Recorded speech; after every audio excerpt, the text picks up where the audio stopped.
everybody, it's Julie. I'm in the Habibi Enrichment Center, and I wanted to talk to you today about one of the most asked questions that we receive at Habibi Bears. So today, I want to talk to you about alone time with your puppy in its pen. I'm sitting here working on the computer today, but I'm not just doing that. This is also a really valuable lesson for one of our little puppies in Puppy Charm School, introducing Panda Bear. You can see him sitting here beside me in his little pen, and he is being very quiet right now. This is one of the first steps in my new course, The Human's Guide to the Dog Galaxy, in our confinement training. We want to help them not just be okay, but to actually love confinement. And in order to do that, it takes a little effort on our part. So one of the things that I always do here at the Enrichment Center with the puppies is I start them out for you, and then when they come home, it'll be that much easier for you to follow through. This is the easiest way to start. Sit your puppy next to you and be busy doing some busy work, just like I am right now. Me talking to you is not talking to him and he's seeing you're okay, I'm okay. This also translates into one of our little rituals that we teach in our program, which is sitting with the dog, or the serene sit. And that is just helping the dog learn to be calm in your presence without needing to be demanding for your attention. Little Panda Bear is doing okay and he's laying here, but this is going to change when I get up and walk around. He's going to cry. Every time I get up and walk away, he starts crying out. And that is something that you'll work on and progress through with our program. So be sure that when your puppy comes home, be mindful of not pushing them too far and also not enabling them. How do we enable a puppy? Well, the biggest thing that we would do that can enable a puppy and teach them the wrong things that we don't want to happen is picking them up the moment they start crying, or talking to them when they're crying. If you're telling them, be quiet, shh, or whatever, or you're okay, you're basically teaching them that their crying will get your engagement and you're both talking to each other. They don't see it any other way than that. So the best way to handle it is to ignore the puppy. And when you can sit calmly next to them, they will pick up your energy and eventually they too will calm down. It does take time. Usually this work is done in increments of about 3 days, and you'll advance to the next step and further your distance from the puppy in that process. But remember, if you get to the next step and you notice your puppy's having a lot of setbacks, you just move it back a little bit. Our process is all puppy-led in our program, and we follow developmental milestones with your puppy. So that requires you to learn your dog. And in doing so, you're going to also be developing a really great bond. You're going to learn what their cries mean, and you're going to learn what their needs are. And then for the puppy, they're learning you're a trustworthy human and that they can rely on you, that you're going to meet their needs. You'll learn through this process exactly how your puppy thinks and what makes them tick. So I'm going to get up and walk away, and let's see if Panda Bear cries a little bit, and I'll show you how that looks.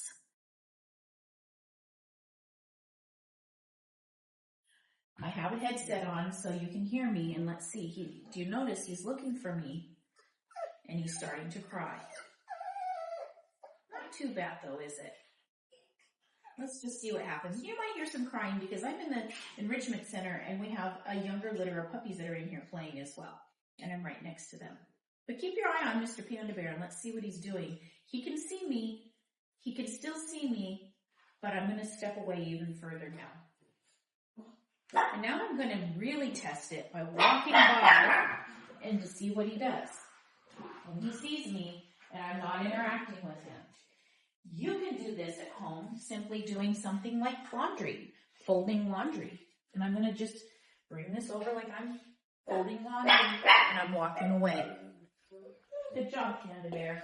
Been walking around the Enrichment Center, and all the dogs are seeing me walking in front of them. And one of the fun things that I like to do to reward them is as I walk by, now he's watching me, he's wondering where I went.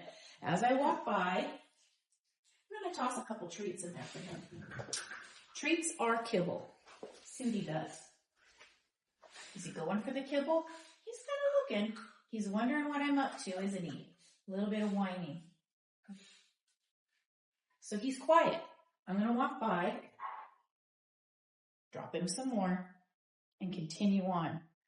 I'm going to keep doing my laundry. It's the busy work and you doing something while he's seeing you coming and going that sets the pace. Now, one thing I want to talk about here in this process is understand that dogs have no concept of time. So when you are out of sight, that could be forever in their mind. They're thinking, oh my gosh, they're gone forever. Doing these little practices where you're in and out of sight is kind of like playing peekaboo with your dog.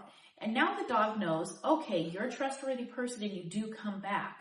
And then this builds incrementally to where now you can leave the house for a period of time and you're going to prevent separation anxiety. By following, I'm rewarding his quiet, but I'm not talking to him. By following these protocols, you're guaranteed to prevent your dog from ever developing separation anxiety. But when we hear from our clients that have dogs that are experiencing separation anxiety, we have to go back to the drawing board and literally start over and rebuild trust with the relationship. Our process is really more about understanding your dog's needs, and it's a very trauma-informed process. We want the dogs to have a secure attachment with us, and in order to do so, we have to develop trust. They're coming to a new home, they're a fish out of water, and they have no idea what's going on in their life. When you follow our process that I've set up in the program, it's going to really ensure that you are meeting all of those developmental milestones for your puppy in order, and then it's going to help them be able to learn to trust you. So while some of the processes may seem cumbersome to you in the beginning or something you want to skip, understand it's there for a reason. And the reason is to help your puppy bond with you and to form a secure attachment. Puppies with insecure attachments will be puppies that are screaming and crying when you leave the room all the time. They're puppies that past that initial acclimation period are crying constantly when you're gone and not calming down on their own. These are dogs that need you in their eyesight at all times, are afraid to go in their crate or their pen, and it kind of leaves you hostage, so to speak. It's time to go back to the drawing board at that point and start with these exercises that are going to help build the puppy's ability to be alone, and it helps develop their confidence in the process, and it also helps develop your strong bond. And remember that a bond and a secure attachment all go together, and all of that goes together with that nice lovely dog that you want to be able to take everywhere or leave and is okay. All of this goes with how we manage them in the very beginning. My program is going to cover all of this for you in depth, and I've included some flow charts and videos to help you through the process. There's weekly little tasks to perform, and there's also an important aspect, which is being prepared before the puppy comes home. I want to get you all set up so you know what to do ahead of time. Don't wait to the last minute and try and cram it all in, because you'll be overloaded and you'll feel information overload. So let's get started. I want you to read through the processes, and we're going to continue working through this one step at a time together. I'm Julie with the Habibi Method and Habibi Bears. Thanks for watching.